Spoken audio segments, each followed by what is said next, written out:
Welcome back to the channel. My name is Steven. I'm a pharmacist and I own 52 units of real estate. So I had a great question in the comments asking, do you apply for residential and commercial loans under your name or LLC? So this is kind of a three-part answer. Let me start first with the single family homes.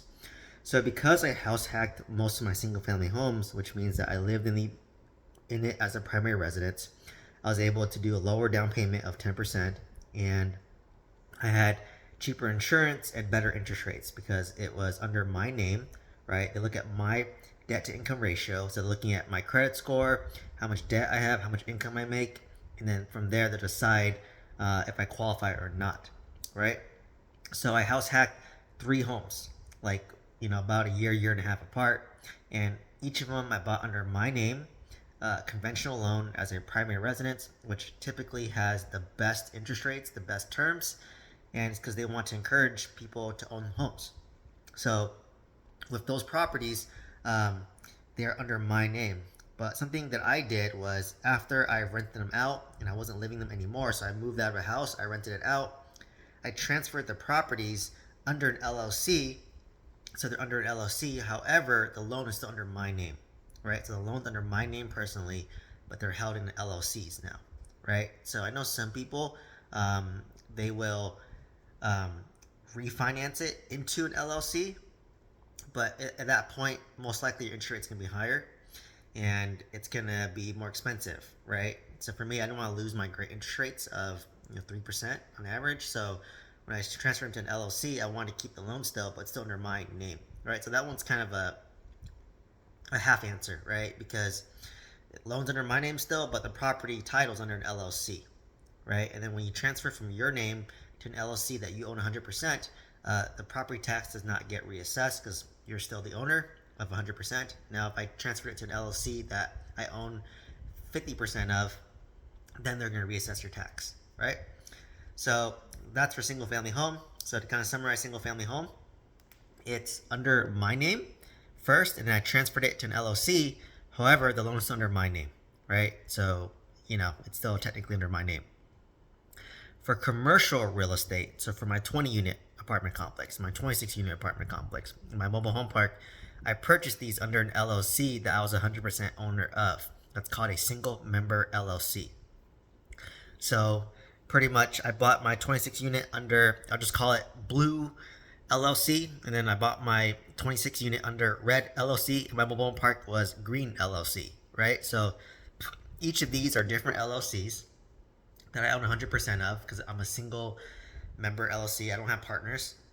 And what happens is I have a holding company LLC, so I'll call it Color Holding Company, right? So the Color Holding Company owns my Blue LLC, my Red LLC, my Green LLC. I actually have a video talking about my asset protection plan.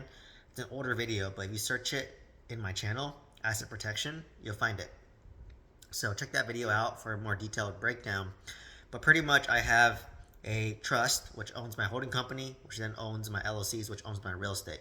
So when I bought commercial real estate, so apartments, mobile home park, I bought them under an LLC that I owned, right? And then why that's for commercial real estate doesn't really give you an advantage to have it under your name, for the most part, because you're looking more at how the property is performing, what's the income the property is producing, what's the net operating income relative to the monthly debt payment, what's your track record, right? They view commercial real estate as more of a business, so they want to see your resume, what's your experience, what's your performance plan, how are you going to do value add, have you done this before, do you have a strong team around you? It's a different approach, right? They're not going to really look at your personal income, your personal credit score as much. I mean, obviously, if you have a good income, you have a good credit score, it helps.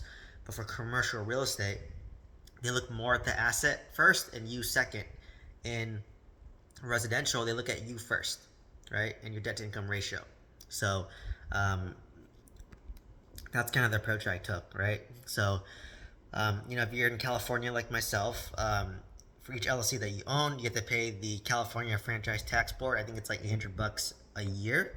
So, keep that in mind. That's just the cost of doing business, and you don't want to go too overboard with LLCs. But at the same time, it is asset protection in a way, right?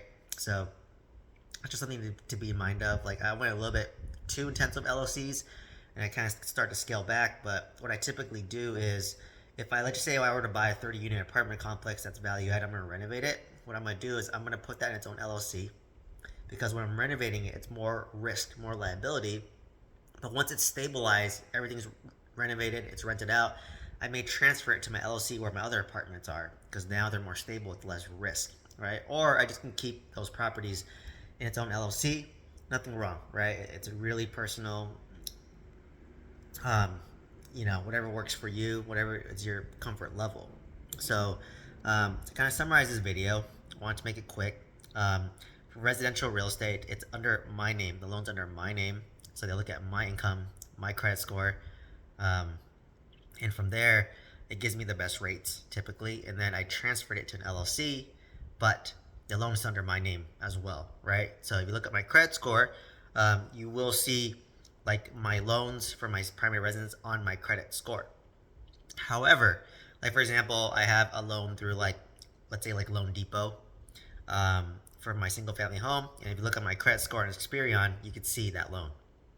However, for my apartments in my mobile home park, it's through BMO.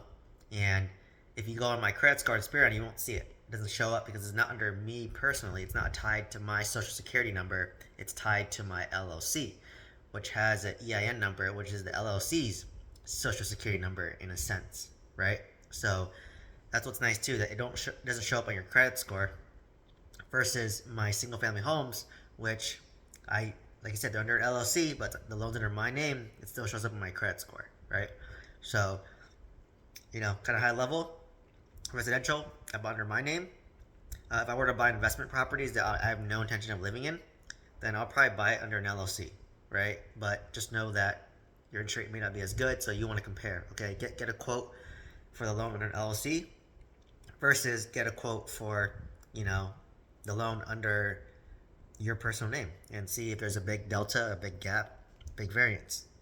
So remember, for the commercial real estate, it's typically under the LLC's name. If you have partners, it's going to be typically under an LLC as an investment property. So, hopefully this answers your question. Let me know if you have any comments or questions. Once again, check out the asset protection video in my channel. Just search asset protection. If you want to buy your first commercial real estate deal with guidance, check out the mentorship program. Otherwise, let me know if you have any other questions. Please like, comment, subscribe, and share. Thank you so much.